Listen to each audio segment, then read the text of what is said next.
رحلتنا النهاردة لجامع أثري موجود في وسط القاهرة عند تقاطع شارع الجمهورية مع شارع قصر النيل، وبالتحديد في ميدان الأوبرا هنلاقي جامع الكيخية. قصة الجامع وصحاب الجامع من القصص الجميلة جدا، والقصص القليلة اللي الخير بينتصر فيها على الشر في الآخر. أنا محمد سعيد من قناة تاريختولوجي، ويلا نحكي حكاية المكان الجميل ده.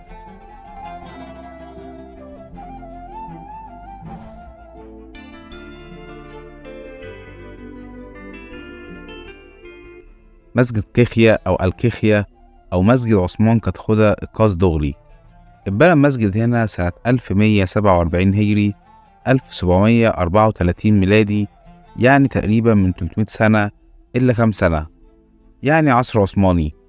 والمميز في الجامع هنا إنه بالرغم من كونه عصر عثماني لكنه مبني على الطراز المملوكي، وده باين قوي في الشكل الخارجي للجامع من شكل المأذنة، ومن الداخل برضه صحن مكشوف بيتحط بيه 4 زلات أو إيوانات. والمميز في العمدان اللي هنا إنها متجمعة من معابد فرعونية ورومانية مختلفة، وده شيء كان شائع في العمارة المصرية باختلاف عصورها.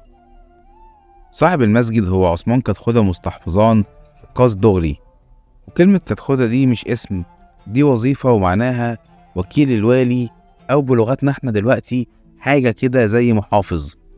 كان الأمير عثمان من رجالة الأمير حسن جويش القاص دغري، وبعد وفاة الأمير حسن بيتزوج عثمان من أرملته، وكان ليه ولد تبناه الأمير عثمان كتخودة وخلاه زي ابنه. الولد دوت كان اسمه عبد الرحمن، لدرجة إن الولد دوت بيتسمى على اسم كتخودة، ويبقى اسمه عبد الرحمن كتخودة، اللي هو يعتبر شيخ المعماريين في العصر العثماني، واللي هنتكلم عنه قدام باستفاضة. عثمان كتخودة بقى كان شخص خير جدا، وكان بيهتم ببيوت الله وإعمارها، وربط أوقاف من ماله الخاص تتصرف عليها، وهو اللي أنشأ زاوية العميان الملحقة بالجامع الأزهر. ولكنه برضه كان راجل سياسة، والسياسة في الوقت دوت كان كلها مؤامرات ما بين المماليك والعثمانيين. في إحدى المؤامرات دي واللي كان مشارك في تخطيطها عثمان كتخودة للتخلص من بعض الإمراء، بيتقتل هو بالغلط، وبيتم الاستيلاء على جميع ممتلكاته من أحد الأمراء، وتتساب مراته وابنها عبد الرحمن، والابن تاني كان في بطنها على الحديدة. وبعد فترة وبدون الدخول في التفاصيل بترجع ممتلكات عثمان كتخودة للورثة الشرعيين بتوعه، وكان عبد الرحمن كتخودة هو الوريث الشرعي الأول، فبيسترد حقه من الورث وبيكسر من عمل الخير والثواب في بيوت الله.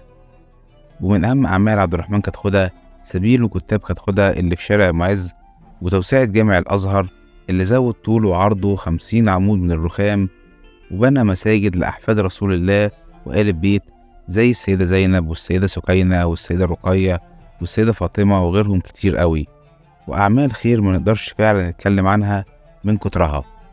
ولكن في آخر أيامه بيتعرض لمحنة جديدة، وهي إن بيتم نفيه من والي مصر علي بيه الكبير بسبب مش أكتر من الغيرة منه وشعبيته الجارفة، وبيتم نفي عبد الرحمن كتخودة للحجاز، وما يرجعش مصر تاني غير بعد ما يتقتل علي بيه الكبير على إيد محمد بيك والدهب بعد 13 سنة. ولكن سبحان الله، بعد رجوع عبد الرحمن كتخودة لمصر ب11 يوم بس بتصعد روحه للي خلقها عشان تمشي مصر كلها في جنازته، زي ما يكون ربنا بيكافئه على الخير اللي عمله في حياته، إنه ما يموتش غريب وحيد في المنفى، ويدفن في وسط الناس اللي حبهم وحبوه. وبس كده، كان معاكم محمد سعيد من قناة تاريختولوجي. ولو كنت وصلت معايا لحد هنا فده معنى الحلقة عجبتك، فمتنسيش بقى اللايك والشير، ولو أول مرة تنورنا على القناة الاشتراك وتفعيل الإشعارات عشان يوصلك كل جديد من حلقاتنا أول بأول. وسلام.